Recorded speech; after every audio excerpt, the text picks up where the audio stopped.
NAMO AMIDA BUTSU NAMO AMIDA BUTSU NAMO AMIDA BUTSU Namanda Namanda Namanda Namanda.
More importantly,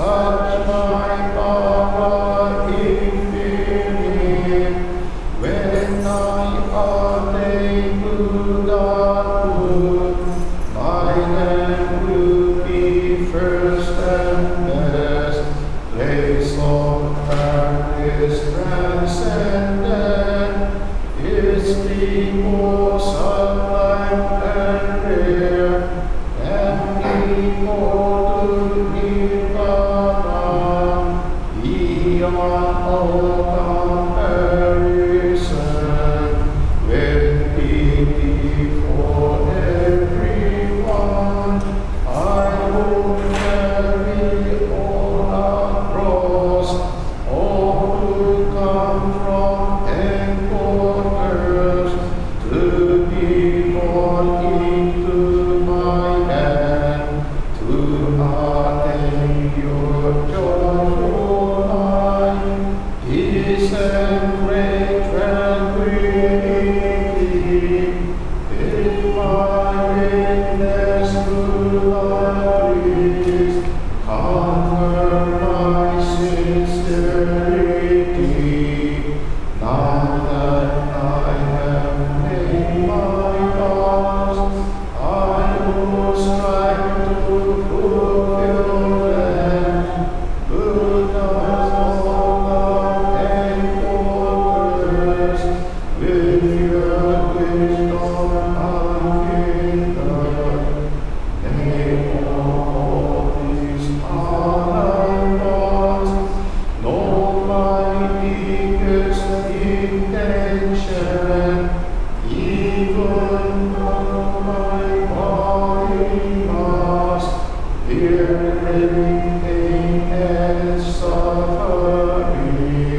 I will persevere and strength, rebuke and live without regret.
So let us place our hands together in kansho.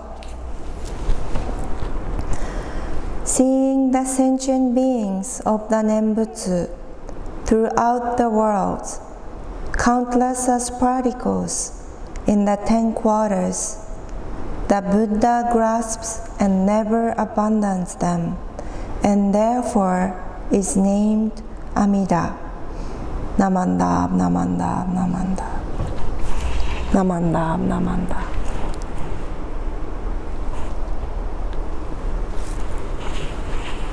Good morning. How are you today? And I cannot see your face better. I hope everybody having a wonderful and a peaceful Sunday morning. And then last week was a terrible week, and then for me, and then I was sick and I stayed home for almost all week. But I learned some good lessons too. When I get sick before, I tend to have a fever for a night, and I usually get better by the next morning. But this time was different, and it took me 5 or 6 days to recover. And while I was in my bed, I have been thinking, I thought my body is mine, but look at yourself, God. I can't control it at all. Fever is up and down, and the headache is come and gone. So I realized that I had not been paying much attention to my body, and then now I realized that I had to stop and listen to my body sometimes. Also, the ministers and the office members were very supportive and helped me very much. And I am really, truly grateful. And now I am fully recovered and happy to be back at work here at the Hong Temple. So today, I would like to reflect about the word grasp and never to be abandoned. In Japanese, it says sesshu fusha, and I always appreciate this word.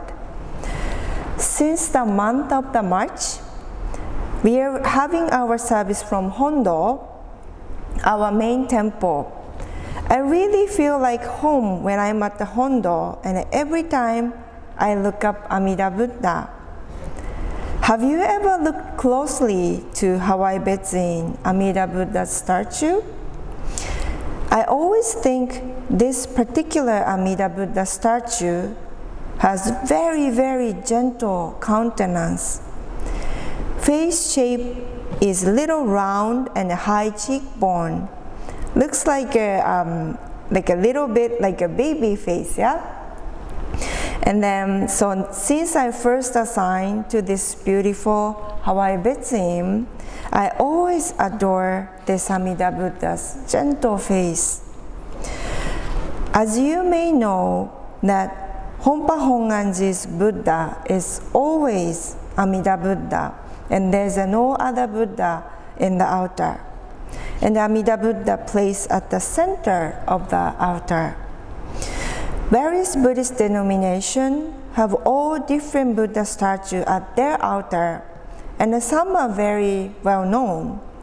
One of the well-known one is the very skinny Buddha under the Bodhi tree. That is Shakyamuni Buddha. And also the one lying down like this posture, you may know, that's also Shakyamuni Buddha. Or maybe one with sitting and smiling with the big tummy, which are often called as laughing Buddha. I think that is based upon the Buddha.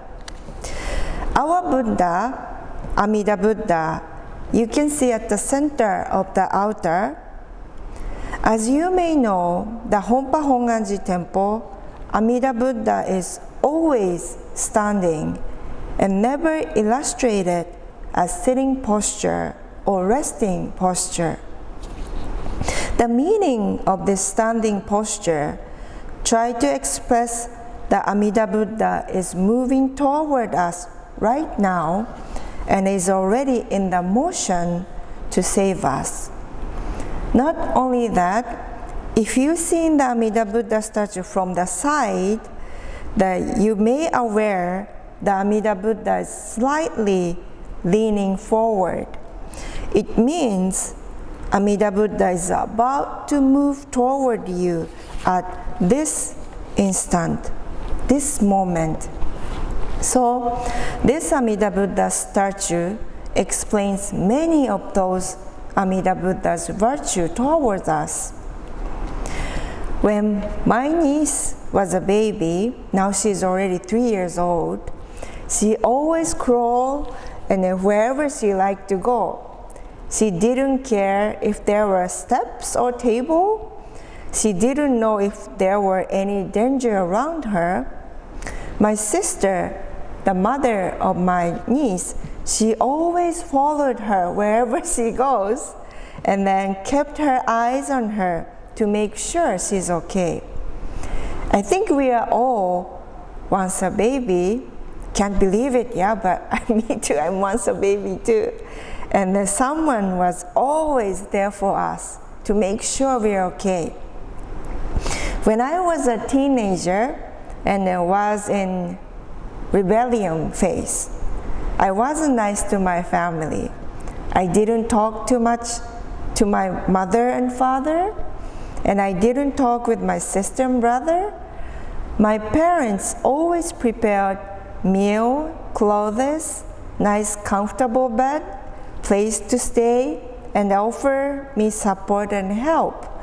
But I took everything for granted and never knew I was protected. How was your teenage time? Were you like me? Or you were better than me, or maybe worse than me?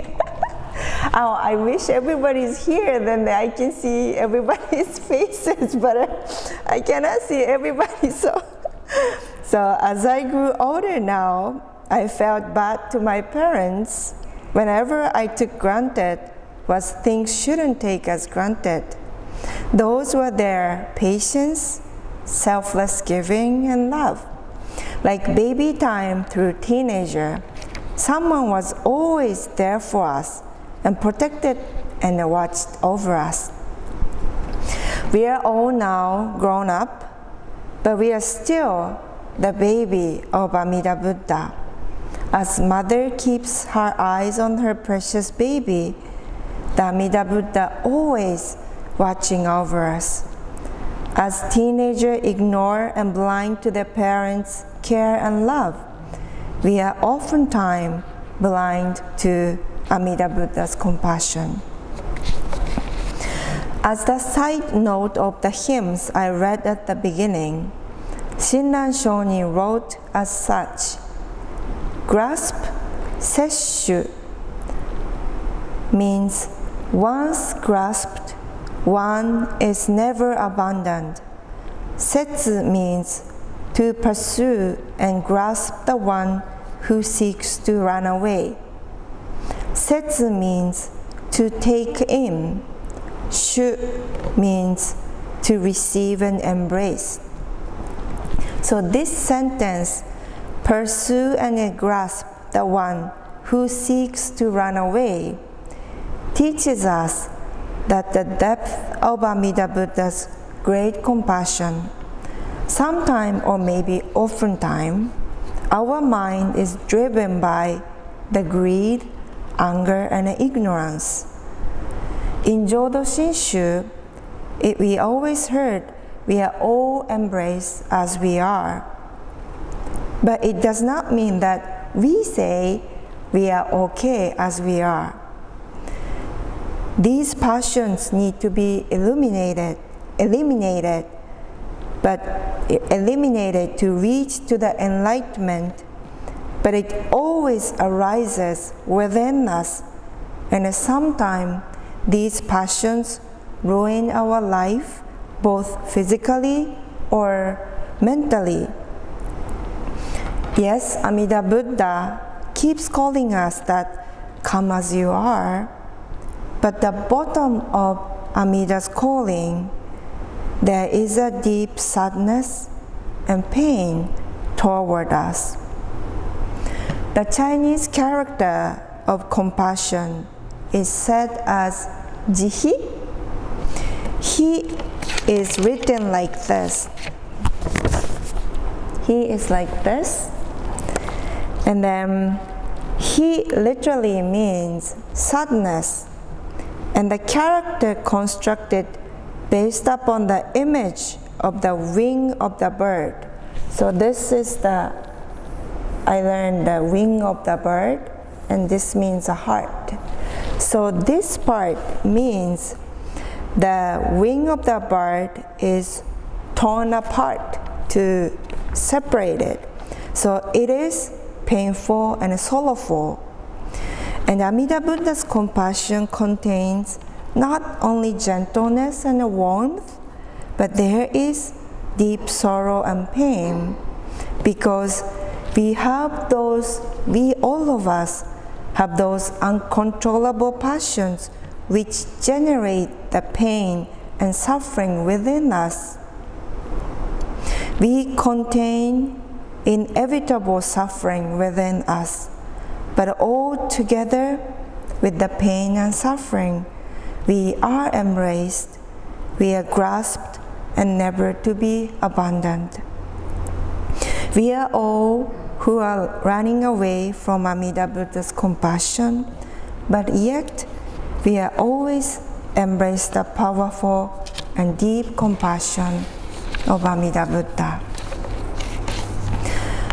Past March 11 was 11 years of the Tohoku earthquake, and I watched the TV and I learned that many people and families are still suffering after 11 years of time. And also, currently, people are suffering by the man-made disaster, which is called a war. We may see, do, or be involved, whatever the causes and conditions bring to us. But we should remember all sentient beings, every single one of us, we are all precious children of Amida Buddha. And we are all connecting to each other.